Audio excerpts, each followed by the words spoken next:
আজকে ঈদুল ফিতরের দ্বিতীয় দিন। তবে কুড়িগ্রামের মানুষের যারা বাইকার আছে সেই বাইকাররা পরিবার পরিজন নিয়ে অনেকে ঘুরতে যান, অনেকে বিভিন্ন জায়গায় আসলে মূলত তাদের প্রথম পছন্দ হচ্ছে এই বাইক। তবে আসলে যেহেতু 2 দিন ধরে কুড়িগ্রামে আসলে পাম্প আছে, সেই পাম্পগুলিতে তেল পাওয়া যাচ্ছে না।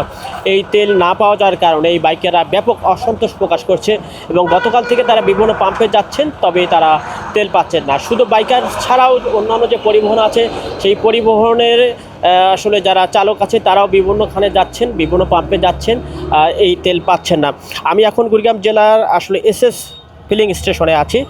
এখানে আমি সকাল থেকে দেখেছি বিভিন্ন বাইকাররা তারা আসলে পাম্পে এসেছেন, ভিড় করছেন তেলের জন্য। তবে আসলে পাম্প মালিক যারা বলছেন গত 4 দিন ধরে কুড়িগ্রামে তেলের বাহী যে আসলে গাড়ি সেটি আসছেন না।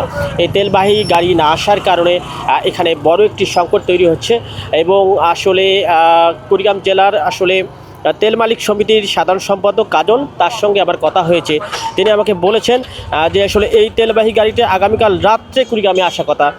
রাত্রে যদি সেই গাড়িটি আসে তাহলে হয়তো বা কিছুটা সংকট কাটবে, যদি আসলে না আসে তাহলে তো সংকটটা আরও বাড়বে।